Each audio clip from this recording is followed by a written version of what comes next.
In this episode of the How to Do Your 20s podcast, we're going to be talking with Jonathan Baylor about health, fitness, and done a lot of really cool things. He's had a TEDx talk, written a best-selling book called The Calorie Myth, and we're going to dive into it. So first off, Jonathan, thank you so much for coming on the show. Hey, thank you so much for having me, Travis. It's a pleasure to be here. So the first question I will ask you is, what is the calorie myth? And can you tell us a little bit in the audience, a little bit about what it is? The calorie myth is the idea that all things related to eating and exercise should boil down to one concept or one unit of measure, to be a little bit more geeky, and that is calories. And just to unpack that, the idea that it doesn't matter how much you eat as long as you eat fewer than 1,600 calories would be to boil all food down to saying it's just about calories. Similarly with exercise, when you go to the gym and you look on whether it's a VersaClimber or a treadmill or a Stairmaster, or you even read about various workout routines in magazines, all of exercise is measured in terms of calories. So we're saying that everything when it comes to how you move your body and how you fuel your body revolves around the concept of a calorie, and that will lead you to lasting health and fitness. That is a myth. Not only is it a myth, but it is literally deadly, and I would argue, and the science supports, the cause of the obesity and diabetes epidemics. So why is that myth so deadly? I mean, I've read a little bit of your stuff, but at least for the audience and for argument's sake, part of me wonders, calories. Oh, well, people are out there trying to burn calories, but why is the calorie myth so deadly? It's much more deadly from a food perspective than it is from an exercise perspective. So I'll focus on food. Yes. When you convince somebody that it's all about calories, you can create the world we have now, which is a world in which the average American consumes 40 to 60% of their calories from packaged, processed, edible products, which have been proven to fundamentally break the way your brain, hormones, and digestive system works. We're eating pink slime, we're eating trans fats, we're eating high fructose corn syrup, we're not eating food anymore, but who cares? Because it's not about food, it's about calories. And even look at things like diet soda. I mean, diet soda doesn't have any calories in it. So clearly it's equivalent to water. And we all know that that isn't true. So honestly, if you can convince a human being that it all boils down to calories, that is a deadly belief, because this is a little bit silly, but Travis, gasoline is a guilt-free 0-calorie beverage, but that doesn't mean you should drink it. Fair point. So what is the answer? What is a more appropriate diet? What would you recommend? Well, that's what we teach over at Sane Solution, and what I spent 15 years of my life working with the top doctors and researchers all around the world to determine, which is why are some calories different than others? Why are calories from spinach causing different reactions in your body than calories from soda? And what we found is there are 4 factors. Satiety, that's the S in SANE. SANE is just an acronym. Aggression is the A, nutrition is the N, and efficiency is the E. And just in brief, satiety is how quickly a calorie fills you up and how long it keeps you full. And we've all had the experience of eating, for example, Pringles, where eating 100 calories of Pringles doesn't make you less hungry. It actually makes you more hungry. So those foods have negative satiety. Once you pop, you cannot stop. Eating them makes you hungrier. So that's satiety. A is aggression. That's the hormonal impact. Just about everyone nowadays, you don't need a PhD in biology, but you've probably heard about insulin. You've probably heard about glycemic index, glycemic load. We know without a shadow of a doubt, it's nobody's opinion, it's just proven science, that different sources of calories do different things with your hormones. That's aggression. We want to eat unaggressive foods. N is nutrition. We all know that different sources of calories provide different levels of essential vitamins, minerals, amino acids, fatty acids, so on and so forth. And eating more nutrient-dense calories is better for us than eating addictive and toxic empty calories. And then the E is efficiency. Different calories are processed at different levels of efficiency within your body. For example, protein is processed very inefficiently in your body. So anyone who's seeking to burn body fat by trading fat or carbohydrate calories for protein calories will almost always result in increased weight loss, even if the calorie count they are consuming stays the same. So satiety, aggression, nutrition, and efficiency. And we have a patent on an algorithm that can then rank foods based on their sanity, whether they're sane or insane. And then we advocate that people focus on maximizing the quality or sanity of the foods they eat rather than counting calories of processed edible products. So, what would the day in the life of a sane diet look like? Let's talk breakfast, lunch, dinner, or however you schedule the meals. Whether it's breakfast, lunch, or dinner, we break everything down into 4 primary food groups, and you should eat them in this order. 1, non-starchy vegetables. So whether it's breakfast, lunch, or dinner, the majority of what you're putting into your body should be non-starchy vegetables. Second on the list is nutrient-dense protein. So Spam is not nutrient-dense protein, and corn-fed hamburger patties is not nutrient-dense protein. They're protein, but they're not nutrient-dense. So we're talking about clean, sustainable sources of protein. And then the third group is whole food fats. These are things like nuts and seeds. And the fourth group is low fructose fruits. So think about it a little bit like paint by numbers. Whether it's breakfast, lunch, or dinner, I want about half of what you're putting in your mouth to be from non-starchy vegetables, about a third to be from nutrient-dense protein, and then you can fill in that remaining segment with either whole food fats or low fructose fruits. So a lot of people, for example, for breakfast, there might be a green smoothie involved along with some eggs. There might be an egg scramble with a lot of veggies in it. There might be a nut or seed-based granola substitute that is not grain-based. And then for lunch and dinner, we've all eaten sane on occasion. So just think about anything without a bunch of processed nonsense in it. So even if you want to eat, at your favorite Asian restaurant, it's like, yeah, get your stir fry, just get a double serving of vegetables without the rice. And for dinner, it's go out to eat, that's fine. Tell them triple the vegetables and hold the starch. And then enjoy, delicious meat and fish, veggies, nuts, seeds. And you might say, well, how is this different from like a low carb diet or a paleo diet? We really, really, really focus on non-starchy vegetables. And it's very possible for something to be low carb and terrible for you. And it's also possible for something to be paleo and terrible for you. It is not possible for something to be sane and bad for you. That is one of the things that differentiates us, because sane is the scientific definition of that which helps you to thrive. And so let's go back to sugar here. What is it about sugar? What is it about? Like, what does it do to your body that is so bad for you? When you look at each of those 4 factors of calorie quality, it drops the ball on all of them. So sugar is not satisfying. In fact, certain forms of sugar, for example, fructose, actually have been proven to have negative satiety. And you're like, what does that even mean? Well, what that means is they've done studies on rodents because it's against the law to do these on humans, except that big food manufacturers do them on humans all day long. But that's a separate podcast. Where they would feed rodents glucose, and they would feed rodents sucrose, and they would feed rodents fructose, 3 different forms of sugar. And the rodents who ate fructose were actually hungrier long term. They actually changed the baseline levels of hunger hormones flowing through the animal's bloodstream and caused them to chronically eat more food. So fructose has negative satiety, and sugar all up. You'll notice you can drink a 600 calorie big gulp and it does not fill you up like if you ate 600 calories of delicious salmon and sauteed kale. It's not satisfying at all. It's even possibly negatively satisfying. Aggression.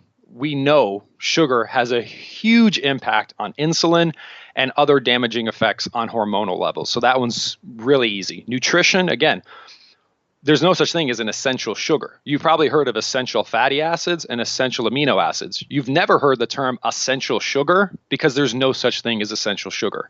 You don't need to eat sugar, period. Your body can create sugar. So when you flood your body with exogenous or external sugar, it causes problems, and it does not provide any essential nutrition. It's the old concept of empty calories. And then E, efficiency. Your body can process and then store sugar as fat very efficiently. And because of that, it ends up being very fattening. So walk us through, we're kind of doing this in reverse order, but walk us through what is your story? Like, how come you got involved in this? Why this specific topic? There's two tracks, one of which is covered in a TED Talk that folks, if you just research my name, Jonathan Baylor, and then type in TED, you can watch. So I won't take up time on this show covering that one. That involves my grandfather and diabetes. The other one involves more weight related issues, and ironically, I never struggled with my weight. In fact, well, I did struggle with my weight, but in the opposite way most people struggle with their weight. I wanted to be a professional athlete, and I am very thin and naturally thin. So this was back before supplements were in any way, shape, or form regulated, although they're not really regulated today. I was very into natural bodybuilding. I would eat 6,000 calories per day, caused myself all kinds of digestive problems, was taking hundreds and hundreds of dollars of supplements, trying to get bigger. And at the same time, I was a personal trainer over at Bally Total Fitness in Columbus, Ohio. It's the way I paid my way through college.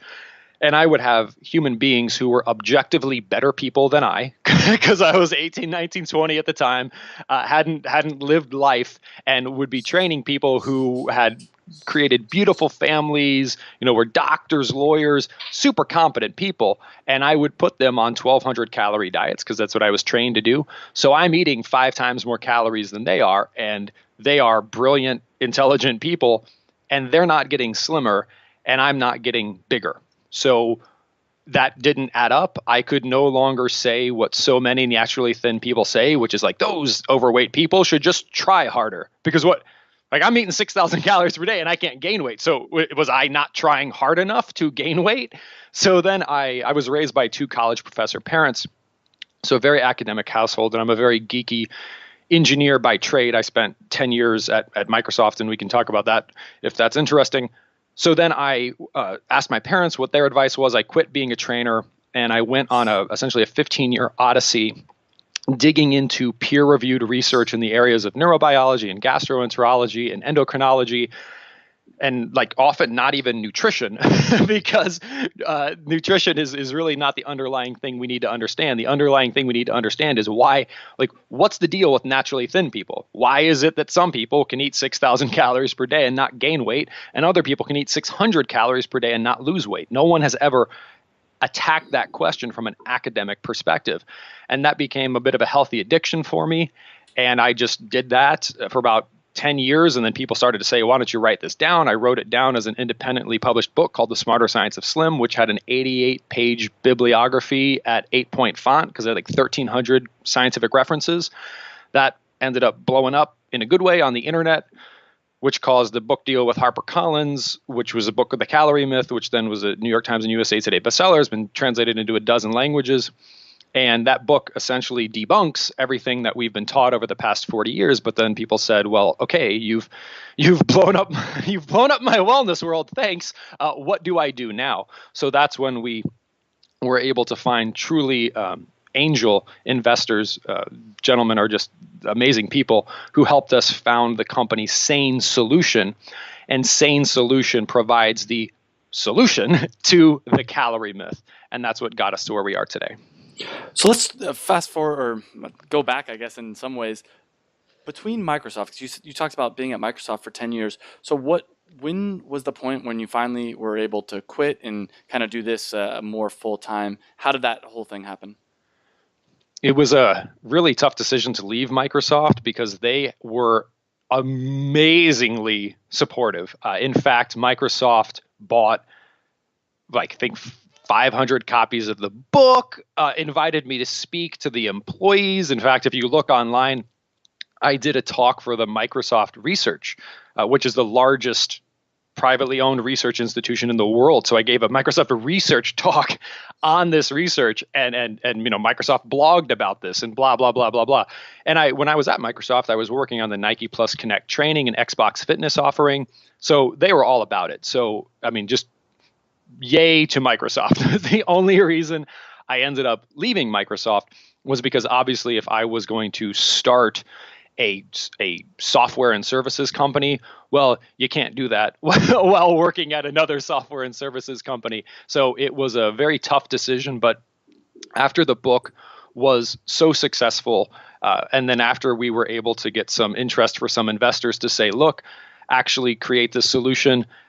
It was a tearful departure, but all my buddies and all my teams and bosses at Microsoft said, if this doesn't work out, we'd love to have you back. And I said, if it doesn't work out, I'd love to come back, because it was truly a blessing to work there.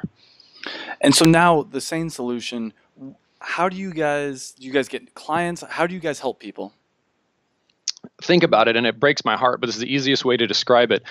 Think about it like if Weight Watchers was invented today based on modern psychology, physiology, and technology, rather than being invented 60 years ago based on 60-year-old psychology, technology, and biology. So we're primarily on the internet, and we sell services and software to help people to improve the quality of their eating, exercise, and also their thinking. Because there's the whole shame your way to starvation is not a sane way to think. So until we can help to free people of those limiting beliefs, it's very hard to see food as healing rather than food as harmful.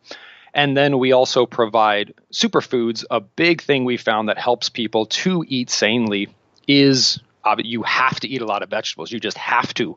And arguably the hardest thing to do when it comes to a nutrition perspective, like eating more protein is yummy and eating more fat is yummy. And if you do that, you're kind of too full to eat a bunch of sugar and garbage.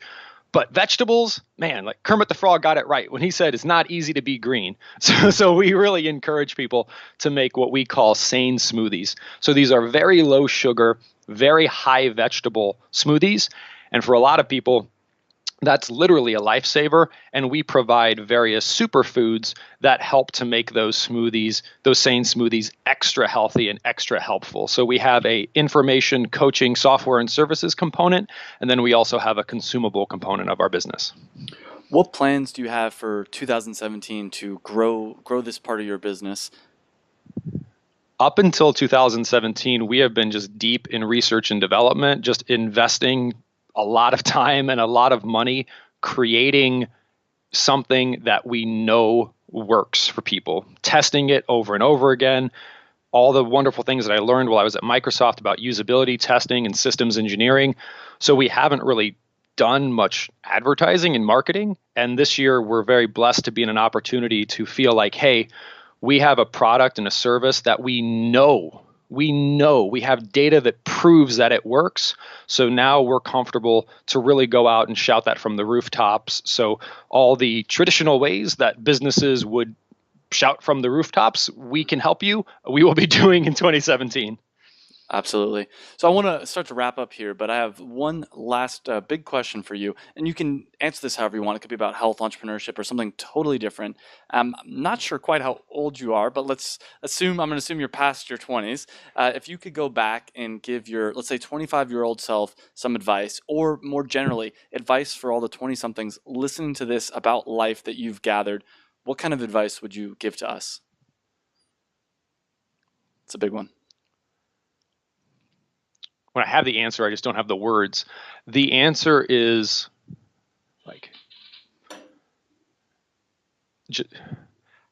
ask yourself the following question.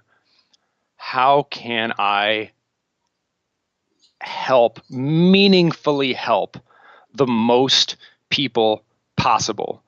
And the reason I say that, and I know it might sound a little like woo-woo, is there was a year when I was working at Microsoft and I got my book deal. Money was not a problem, period. So I've had money, and for the past 2.5 years, I've had no money. So I've been lots of money and no money.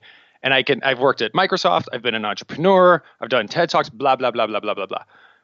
Your happiness and fulfillment in life will be directly proportionate to the magnitude of help that you provide to other people, right? I know plenty of people that are super rich, and they've done that by harming people, and they're sad, miserable people that have a lot of money, and their money doesn't make them feel any better.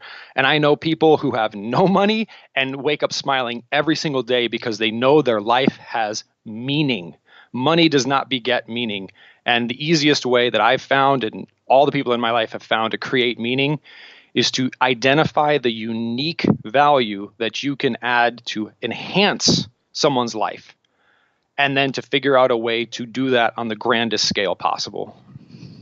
That's a great answer. Jonathan, where can people find out more about you? Please go to Sane Solution, SANE Solution. So it's singular and there's no the in front of it. So it's just sanesolution.com. And there's some info on me, but more importantly, information on how you and hopefully everyone you love and care about can use the power of whole foods and safe movement and modern psychology to really live the best life possible.